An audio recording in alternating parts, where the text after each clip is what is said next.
Hello and welcome to the sideboard here at the StarCityGames.com Open Series in Richmond, Virginia. I'm Ken Crocker here with Esper Master himself, Shaheen Soorani. Shaheen, how you doing? I'm just great. Glad to be here. I don't see any planes. No, it's a slippery slope. You play, I was at one force, now I'm playing two force, and next thing you know, I'll be casting, Rancors and Invigorates. Shaheen, what's going on? Just, you know what? You print Eternal Witness, and I'm going to play Eternal Witness. And it was only a matter of time. The Esper Dragon fad kind of fell through because of the problem with Deathmist Raptor and Den Protector, and I knew it was a sinking ship.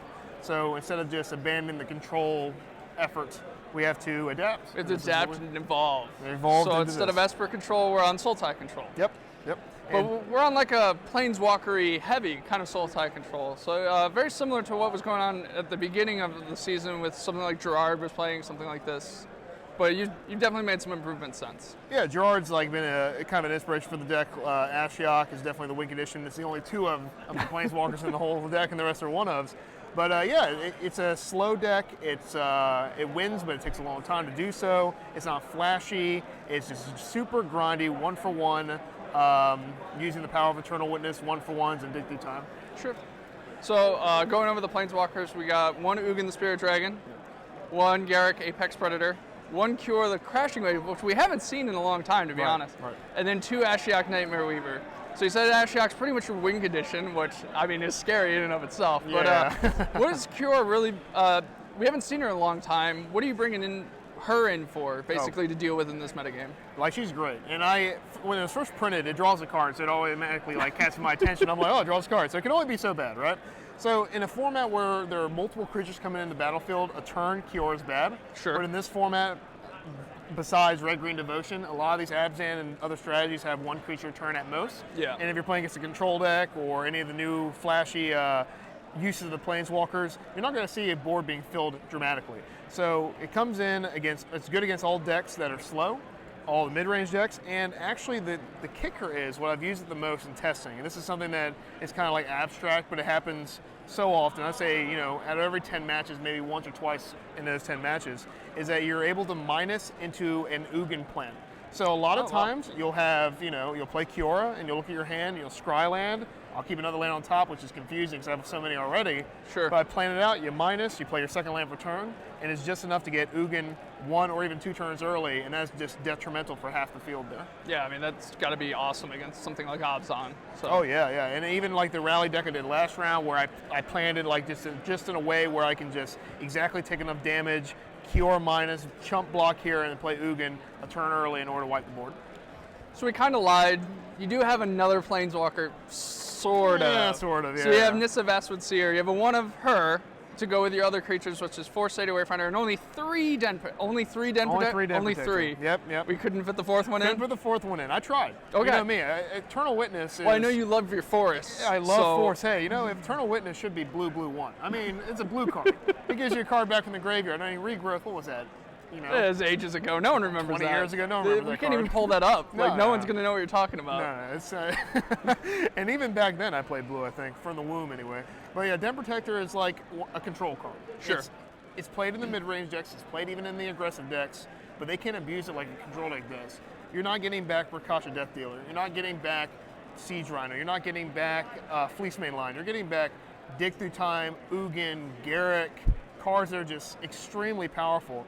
So in this deck, to go with the Nissa is definitely the drive to play green. Okay. But Nissa, it's one of those decisions. I was like, 25th land or 3-mana spell. The expensive guy in me, the expensive sorcery guy in me. Expensive sorcery master. I'm gonna have to go. I'm gonna have to go with a 3-mana spell here. That's 25th land is very boring to me. Yeah. Nissa's very exciting, and actually Nissa's been great for me today. It's been great in testing. The gamble in the deck is a 2-force. Okay. Sometimes you don't, get to do what Nissa gets to do for you. The best thing possible is give you a land and then die later in the game. But when you bring it back with Den Protector and it flips in this deck, again, Nissa in the control shell has a much more potent impact than Nissa in an aggressive shell. So something noticeable missing here, though, is we talk about all these Planeswalkers that are somewhat new. You have Nissa, you have all the blue Planeswalkers, except you seem to be missing Jace. And you would think they would stop making bad Jaces, okay? The last one was bad, and this one, all right, so it's not that bad. It's a very, very specific card for specific decks. Okay. when was the last time in a control deck or in any deck you could just play turn 2 Merfolk Looter and it would be good? I mean, if you have a Satyr Wayfinder, all right, touche. But like in this deck, I hear the stories like, oh, I played Satyr Wayfinder and then I played Jace and it flipped and it was amazing. I'm like, I play Satyr Wayfinder, Thought Season, and Dig Through Time. I'd rather do that every time anyway. And Jace is a liability. You cannot play a card in a control deck that can get Bob-Blighted. You can't play a card in a controller that gets Murderous Cut and you get no value from it. Nissa gives you a net value, gives you the land. Because the land is so important in this deck as compared to other decks because you have to hit 6, 7, 8, 9 mana and to continue to do things you do. But in this deck, if you're playing a Jace, especially in the late game, after you're playing Draw Go, it's not going to live. You give them an outlet for all their trashy cards that they have against you. Okay. And even when it flips, yeah, you get to do Dig Through Time, and that's the optimal play. But, you know, then again, there are so many better cards than you can play in that card. And it's just it's a pipe dream. All right. And then we have, you know, your normal kind of control fare. We got 4 Dig Through Time. We have the 1-of Treasure Cruise because who doesn't like drawing cards? Exactly. And with 4 Wayfinder, it's just so much easier in this deck than any other deck. And that's another draw. This is Dark Ritual. Dark Ritual for the control deck. All right. Yep.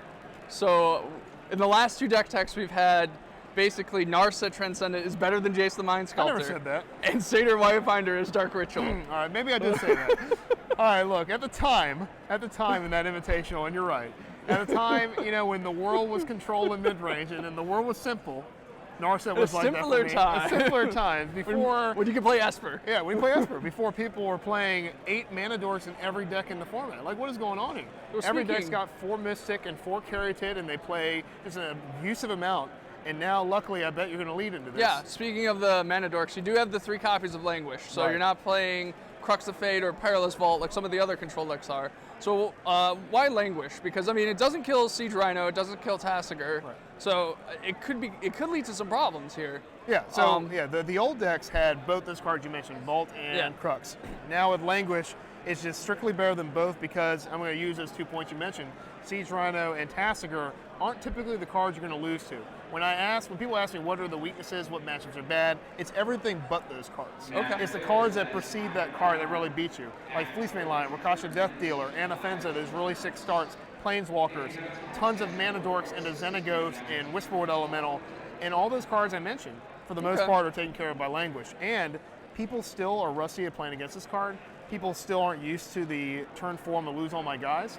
And if you're playing Red-Green Devotion against a black deck, do you have a choice whether to play your Mystics and Caryatids early? Sure. You don't. And makes sense. And you know, it's an abuse of it's a control abuse. Yeah. Okay.